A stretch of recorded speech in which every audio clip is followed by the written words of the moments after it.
right, so today we're going to continue with our intersecting of polar graphs, but this time we're going to look at it by hand. Sometimes if the equations are nice enough, we can actually find the intersections algebraically. So we're going to see an example of that. For example, here I have cosine 2 theta. That's my four-leafed rose. And r equals 1/2. That's a circle of radius 1/2. And again, if we look at this picture, it appears we have 1, 2, 3, 4, 5, 6, 7, 8 different intersection points. However, as we've learned before, appearances can be deceiving and there may not be that many intersection points. So to find the actual intersection points, we could put our functions in our y equals mode and intersect. We could try and graph them simultaneously and see which ones appear true, but first we're going to try algebraically. So to find the intersection, we want to set our r's equal to each other, and they're already in nice r equals form. So if r is cosine 2 theta and r is 1/2, they intersect when their r's are the same, or cosine of 2 theta equals 1/2. There are no outside transformations to this, so we are just at inverse cosine in our head.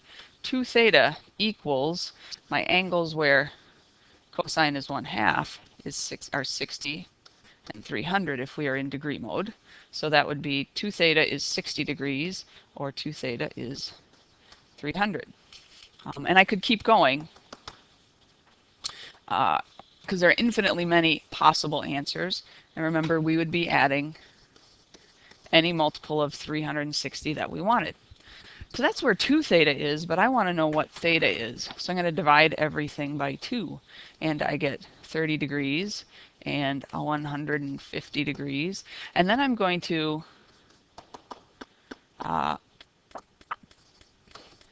be adding multiples of 180, because if I have a cosine of 2 theta, my period is 180. So my answers would be 30, and if I add 180, I get 210, and I have my 150. And if I add 180 to 150, I get 330. And if I add 180 to any of those, I'm going to go beyond my 360. Now that means that they are intersection points, but we are really looking at the ones for 0 to 360.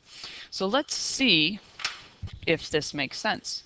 So if I come up here, and I'm going to unhighlight one, and I'm going to highlight again, and I am in simultaneous mode, so they will graph at the same time, and we can see if it seems to be true that my intersections are 30, 120, 150, and 330. So as we go, that first one does appear to be true,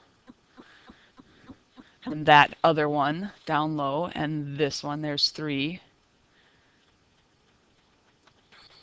and the final one is 4. And it does appear that my actual intersections are at all of my multiples. My reference angles are 30. So right there. And when the reference angle I'm guessing is 60, we are not actually intersecting on my graph. And so that's an example of doing it by hand. For the on your own, you should try to do this. Try it algebraically. See what you can do. And if you are getting stuck, then you could try it using your calculator.